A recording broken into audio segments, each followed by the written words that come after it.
திரு ஆலூர் ஷானவாஸ், உங்கள் கூட்டணியை பற்றி பேசுகிற போது திரு பீட்டர் அல்போன்ஸ் அவர்கள் சொன்னதாக இருக்கட்டும், காழ்ப்புணர்ச்சியால் கட்டப்பட்ட கூட்டணி, தனி மனித தாக்குதல் அதிகமாக இருக்கிறது.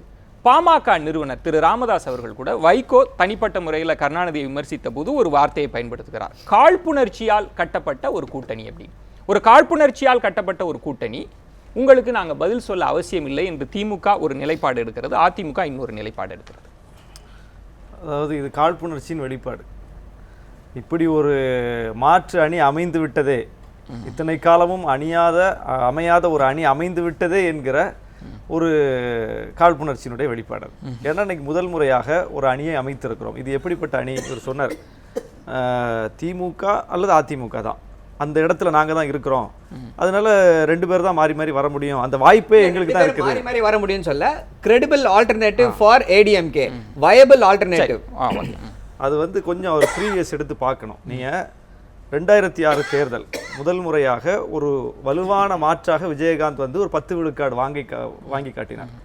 அப்போ வந்து திமுக அணி அதிமுக அணி, மாற்றாக விஜயகாந்த், இந்த 3 முனை தான். திமுக அணியில் வந்து அன்றைக்கு வந்து இடதுசாரிகள் இருந்தார்கள், பாட்டாளி மக்கள் கட்சி இருந்தது, ஒருங்கிணைந்த காங்கிரஸ் இருந்தது. அதிமுக அணியில் மதிமுக இருந்தது, விடுதலை சிறுத்தைகள் இருந்தது.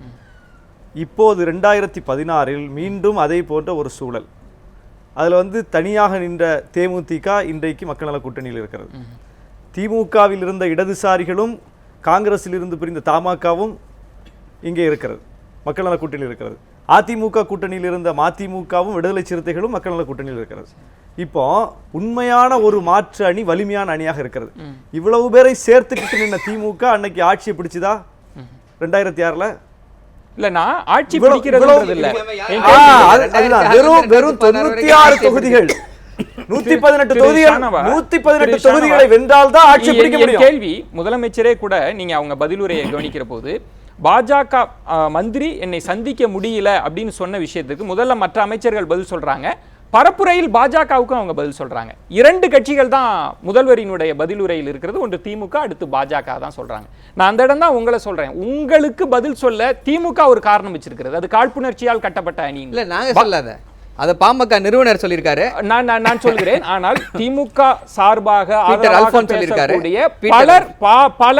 பலர் சுபவி சொன்ன இதே அரங்கத்தில் சுபவி தலைமை அதை சொல்லவில்லை. நான் தலைமைன்ற ஒரு விஷயத்தை திமுகன்னு சொல்லி நீங்க சொல்ல வேண்டாம். இல்ல, அது வந்து அதாவது காழ்ப்புணர்ச்சின்ற வார்த்தையை பயன்படுத்தி வந்து பாமக நிறுவனர் பீட்டர் அல்போன்ஸ் சொல்லியிருக்காரு. அவங்களை கோட் பண்ணி காழ்ப்புணர்ச்சி நீங்க சொன்ன பி அணின்னு வேணா வச்சுக்கலாம், அப்படி சொல்லுங்க. ஆமா, அதுக்கு என்ன பொருள்ன்றதை நீங்க தான் சொல்ல வேண்டியிருக்கும். அது சொல்லுங்க, நாங்க என்ன சொன்னோமோ அதை சொல்லலாம். நீங்க இந்த இடத்துல நான் கேட்கிறேன், அந்த இடம் தான் நான் கேட்கிறேன். முதலமைச்சரும் உங்களை பொருட்படுத்தல, திமுகவும் உங்களை பொருட்படுத்தல. அதற்கு காரணம் அடுத்ததாக இருக்கிற பாமக உங்கள் மீது வைக்கக்கூடிய விமர்சனம் காழ்ப்புணர்ச்சின்ற ஒரு வார்த்தையை ராமதாஸ் அவர்கள் பயன்படுத்துறாங்க. அதாவது திமுக வந்து இப்படி ஒரு அணி அமையும் எதிர்பார்க்கல. இவங்க வந்து நம்மிடம் பேரம் பேசி தொகுதி எண்ணிக்கை கூட்டுவதற்காக ஒரு பிளாக்மெயில் பாலிடிக்ஸ் செய்வதற்காக ஒரு அணியை கட்டுகிறார்கள் தான் திமுக முதலில் பார்த்தது இந்த அணியை. அதிமுகவும் கூட ஏதோ இவங்க ஒரு 4 பேர் சேர்ந்து நிற்பாங்க, ஓட்டை பிரிப்பாங்க, நமக்கு சாதகமாக ஏதாவது வருமானு தான் அதுவும் அப்படி அந்த கோணத்தில் பார்த்தது. பாமகவும் இந்த 2 பேருக்கும் மாற்று நான் தான், வேற யாரும் கிடையாது, நான் இந்த முறை தனித்தே தான் நிற்பேன், யாரோடும் சேர மாட்டேன்னு அந்த ஒரு நிலை எடுத்தது. இப்போ இந்த 3 பேருக்கு இதுல பெருத்த ஏமாற்றமாகுது. அதிமுக இது ஒரு வலிமையற்றதாக நின்று ஓட்டை பிரிப்பார்கள் என்று நினைத்தது, ஆனால் வலிமை பெற்று விட்டது. அது எதிர்பார்க்கல அதிமுக. திமுக இது இவ்வளவு பெரிய சக்தியாக மாறி இல்ல, இவ்வளவு சக்தியாக மாறினீங்கன்னா உங்களுக்கு பதில் சொல்லணும்ல, உங்களை பொருட்படுத்தணும்ல, அது நடக்கவே இல்லை. பதில் சொன்னா அது அவங்க ஒப்புக்கொண்டதா ஆயிடும். அவங்க உள்ளத்தில் இருப்பதை அவர்கள் வெளிப்படையாக ஒப்புக்கொண்டதாக ஆகிவிடும். அதை எப்படி ஒப்புக்குவாங்க? திரு சூரிய பிரகாஷ், உங்களிடம் ஒரு கேள்வி. ஏன்னா நீங்க திமுக அதிமுகவை விமர்சிப்பது என்பது வேறு, அடுத்த கட்டத்துக்கு நீங்க விமர்சிக்கிற அணி என்பது மக்கள் நல கூட்டணி தேமுதிக, அந்த அணியை தான் நீங்க விமர்சிக்கிறீங்க. திரு ராமதாஸ் அவர்கள் எழுதியிருக்கக்கூடிய அந்த கடிதத்தில் காழ்ப்புணர்ச்சியின் காரணமாக அப்படின்ற ஒரு வரியை போடுறார். நான் உங்களை ஒரு அப்சர்வேஷன்ல நான் ஒரு கேள்வியாக கேட்பது, மக்கள் நல கூட்டணியாக இருக்கிற போது உங்கள் விமர்சனம் ஒரு மாதிரி இருந்தது, அந்த அணிக்குள் விஜயகாந்த் வந்த பிறகு உங்களுடைய விமர்சனம் கடுமையாக மாறுகிறது. அந்த கூட்டணியே இருக்குமா இருக்காதா தெரியல அப்படின்னு திரு அன்புமணி அவர்கள் கூறுகிறார். நான் கேட்கிறேன், திரு விஜயகாந்த் மீது உள்ள காழ்ப்புணர்ச்சி தான் உங்களை இவ்வளவு கடுமையாக அந்த கூட்டணியை விமர்சிக்க வைக்கிறதா? சரி, முதல்ல நடந்த விவாதத்துக்கு ஒரு தடவை புள்ளியை சொல்லிடுறேன், சுருக்கமாக எடுத்துட்டு வந்துடுறேன். முதல் விஷயமே வந்து நான் திரும்பவும் சொல்கிறேன், அதிமுகவும் திமுகவும் ஏன் ஒருவர் எதிரியாக எடுத்துக்கொள்கிறார்கள் என்றால் ரொம்ப எளிதான விஷயம். ஓகேங்களா? இவர் அதிமுககாரர் சொல்லும் போதே வந்து திமுகவை வந்து கதை வசனம் எழுதுகிறவர்னு சொன்னார். ஆனால் இவர் தன்னுடைய கட்சி நிலைப்பாட்டை விளக்கும் போது சினிமா உதாரணமாக காட்டுறாரு. அப்போது இவர் சினிமான்னா அவர் சினிமா. நீ பரப்பனப்பட்டி அக்ரஹார ஜெயில இருந்த அப்படின்னு சொன்னா